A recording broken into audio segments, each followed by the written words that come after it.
'Tis the season of golden apples, lotto boxes, and of course, padadoos. Hello everyone, Soberoni of G&A Reviews here, bringing you a holiday-themed spotlight for the most historically accurate Santa so far, Martha Santa. I mean, at least she's a saint. We'll be examining her stats and skills, as well as going over pointers on how to utilize her effectively, and an overall grade comparing her to how she stacks up to the other 4-star servants. So if you're ready for a wholesome and heartwarming Christmas with Martha, then make sure you hit that like button, subscribe, and ring my bell so you can catch all of these spotlight videos as they go up, and you can help out the channel. And now, onto Santa Martha stats. Santa Martha has a max HP of 12,605 and the max attack of 8,197, which becomes 7,377 due to her caster class damage modifier. She has very high HP even for a caster servant, ranking second only to Media Lily. But as expected, she does have one of the lowest attack stats in her class, and this trend carries over even outside of her class as well, where she has above average HP for a 4-star servant, but abysmal attack. When it comes to her command cards, Martha has 4 hits on her quick card, 3 hits on her arts, 3 hits on her buster, and 4 hits on her extra card. She has an NP gain rate of 0.66% and a star rate of 10.8%. Both her NP gain and star generating are quite good, given her high hit counts and her split arts and quick deck. Overall, Martha has a good stat spread that's very common to most supports,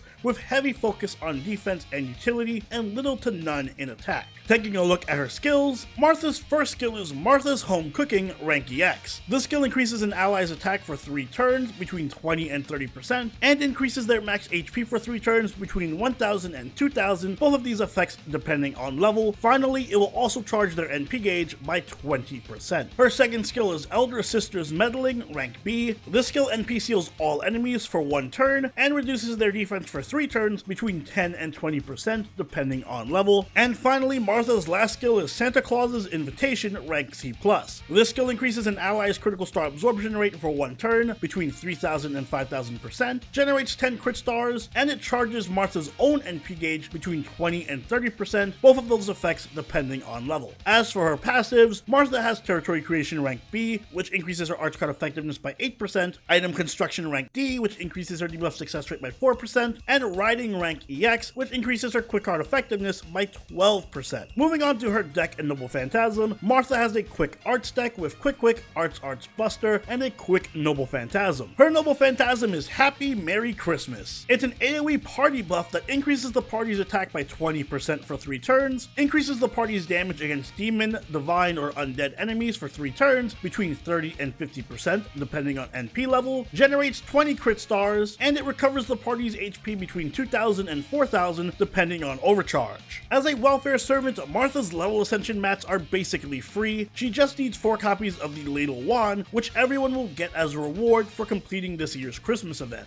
And even Martha's skill ascension mats are very easy and accessible, as she just needs 30 fangs, 12 pages, 8 Yggdrasil seeds, and 20 eternal ice per skill. Another Christmas event, another year without Santa Nero. You can't hide from the Padadoo forever, Lisangle. One day she will break free from those chains. But until then, we have Santa Martha. And following the tradition of many Christmas servants before her, Martha is a support-focused welfare. But where Martha differs from many of the welfare supports we've seen before is that she is a pure support, not a hybrid or sub-DPS. And she certainly has the stat spread to prove it, with tremendous amounts of HP, NP gain, and star generating at the cost of basically no attack power. But that doesn't matter because this is the ideal stat spread for a supporter. But where things really start to get spicy is in her kit. Martha has both high-ranking Territory Creation and Riding, which further boost her utility, both of them being excellent passives to have. As for her active skills, first up she has Martha's Home Cooking, a targetable buff that increases an ally's attack by 30% for 3 turns, increases their max HP by a small amount, and charges their NP gauge by 20%. In practice, this skill tends to work better than Charisma, as you typically only have 1 servant that you want to focus your buffs on anyway. So that extra 10% attack up to make 30% is really clutch, and it's a noticeable damage steroid on any DPS servant.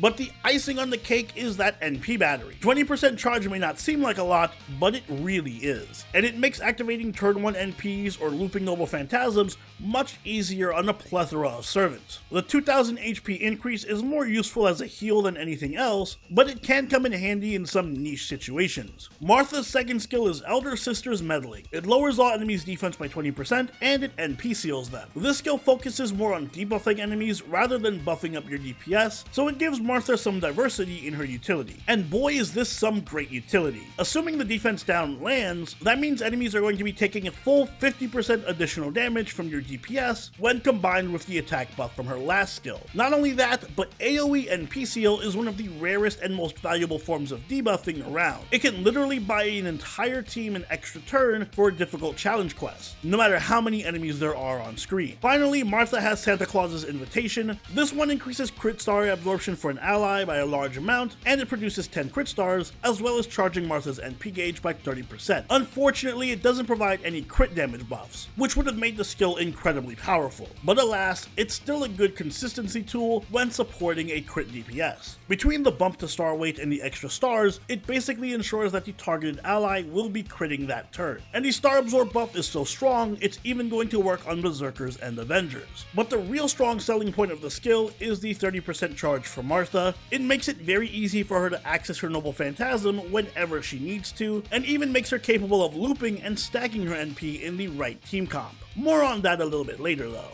But for now, let's talk skill order. You'll want to level Invitation first for that scaling NP battery, followed by Home Cooking for the better attack buff, and then Meddling last. You can also pick up Mana Loading as an append skill, since Martha relies heavily on her NP for supporting. Speaking of which, Santa Martha's Noble Phantasm is a party-wide buff that increases the party's attack by 20% for 3 turns, grants 20 crit stars, recovers the party's HP by up to 4,000, and it increases the party's damage against demon, divine, and undead enemies by 50% for 3 turns. And this is what I meant when I was calling Santa Martha a pure support. Even her Noble Phantasm is a full-on buff with no damage component, and it's a powerful buff at that. An additional 20 crit stars and 2k heal are nice, especially given how spammable Martha's NP is, thanks to her strong NP gain, but the real star of the show are those damage buffs. The 20% buff is no different than the standard Charisma, but considering that it stacks with her other attack buff and the defense down, you're looking at an additional 70% damage for your DPS, up to 90% if you can get Martha to loop, which again, isn't hard to do. The 50% buff against undead, demon, and divine enemies is much more specific, but incredibly powerful to make up for its lack of targets. There are very few undead and demon enemies, so don't worry too much about that, but what FGO does have in abundance is divine servants. Tons of servants have the divine attribute, and this buff being as strong as it is, effectively turns Martha into a walking anti-divine enabler for any DPS. What's that? You're up against Arjuna Altar or Canis? Well, put Santa Martha on the team and enjoy a near permanent 125% bonus damage, since that divine buff stacks multiplicatively with her other buffs. And that's before even adding any sort of Arts Buster or Quick buff or NP damage buffs, which will also stack multiplicatively. However, even outside of that pure anti-divine niche, Santa Martha works well as a general support, since she can work with any servant due to her lack of card-related buffs. So whether it's a Buster team or a Quick team or an Arts team, it's safe to slide Martha in and reap all the benefits. Although if you are using Martha as a general DPS support, don't expect her to be as good as a more dedicated support for that card type. And unfortunately, Martha also lacks any form of hard defense, so despite her high HP and good healing, she is susceptible to dying very quickly in harder content. As a general buffing support,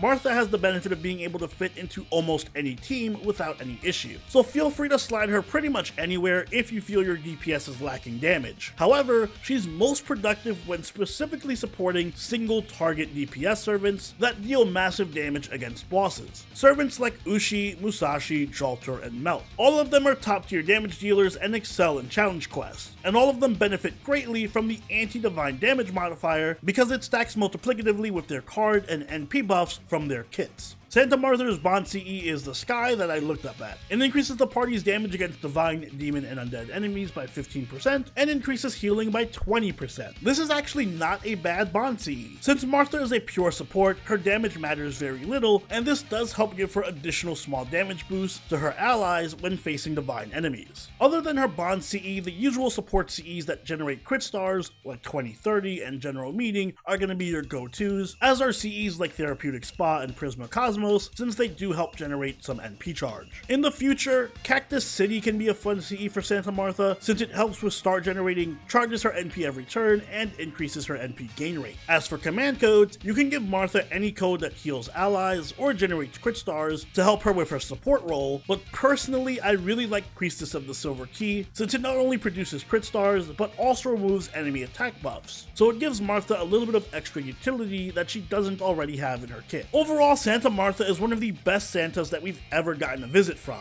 From a supporter perspective, she provides a ton of free damage to your DPS, is easily able to stack multiple damage buffs, can be a great heal bot if you lack many a Lily, has decent built-in crit support, and best of all, she excels in her anti-divine niche, enabling any DPS to gain a huge damage advantage over any enemies in that group. However, while she does have universal versatility and can work for any card type, the buffs that she gives aren't as strong as more dedicated supports when you're facing non-divine enemies, and she can struggle to survive in harder content. With that said though, Santa Martha gets an A from me. Newer players especially can make excellent use of her for speed running through story, since her Ascension mat requirements are so easily accessible and most of the story bosses are divine, so her buffs are worth their weight in gold. Even outside of speedrunning story content though, Santa Martha has a strong niche in any challenge quest against a divine enemy, so even late game players and veterans will still have good use for her. And those are my thoughts on Santa Martha. She is one of the better welfare servants, and I highly advise that everyone go out and pick her up. But what do you think? Let me know in the comments down below, and if you enjoyed this video, don't forget to leave a like and consider subscribing if you really enjoyed the video.